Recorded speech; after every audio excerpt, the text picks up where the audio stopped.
Bonjour, je suis Clémence de Roth-Jacob.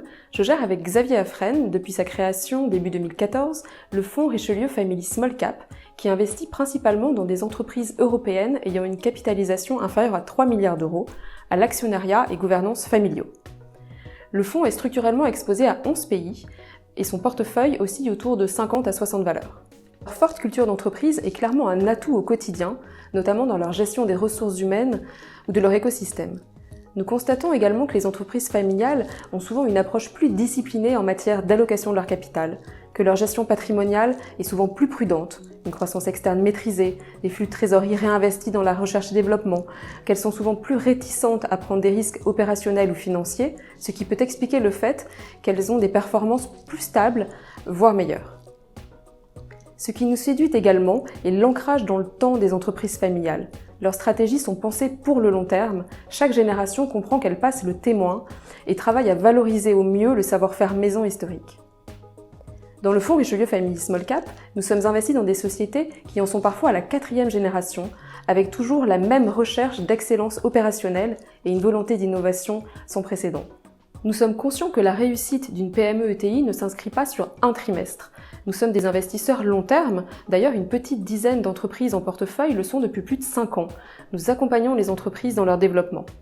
Ceci étant dit, la gestion du portefeuille n'en demeure pas moins active avec en moyenne 2 nouvelles valeurs initiées par mois, au gré de nos rencontres avec les managements, des performances de certains titres qui incitent à prendre des profits ou à l'inverse offrent des points d'entrée intéressants.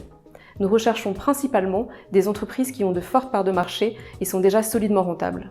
Le fonds a enregistré une belle performance en 2019, plus 31%, surperformant ainsi les indices européens, qu'ils soient composés de petites, moyennes ou grandes capitalisations.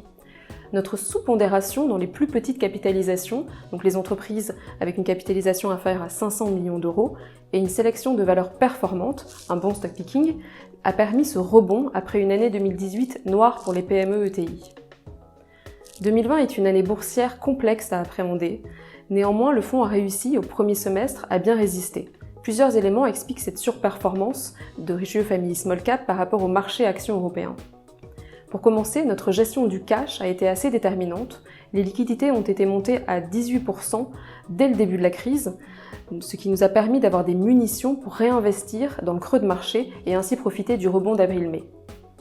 Ensuite, nos expositions géographiques ont également permis de surperformer les indices, avec nos choix gagnants de surpondérer l'Allemagne, plus de 40% de l'encours du fonds et un des meilleurs contributeurs depuis plusieurs mois, et de sous-pondérer la France, moins de 13% de notre encours, France dont les PME peinent à retrouver l'intérêt des investisseurs après leur fort recul de 2018.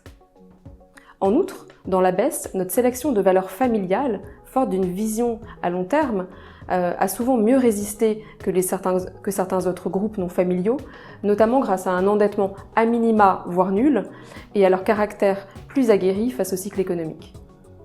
Enfin, la capacité de la gestion à renforcer dans un premier temps les secteurs défensifs ou les moins vulnérables dans ce contexte de crise sanitaire, puis à augmenter dans un deuxième temps de façon progressive son exposition aux valeurs cycliques, a permis de créer de la valeur relative.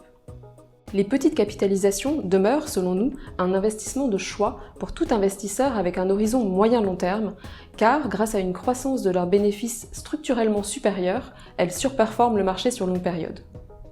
Nous sommes encore, depuis mi-2018, dans une phase de sous-performance boursière des PME ETI, ce qui offre un bon point d'entrée, selon nous, dans cette classe d'actifs. Le début de l'année 2020 marque le retour de la volatilité, avec de forts mouvements à la hausse comme à la baisse, et nous enseigne qu'il faut détenir des portefeuilles diversifiés et faire preuve d'agilité face aux rotations sectorielles. Néanmoins, nous sommes convaincus que notre constance dans la recherche d'entreprises familiales exposées à des secteurs en croissance structurelle et rentable devrait nous permettre de tenir le cap dans ces montagnes russes boursières.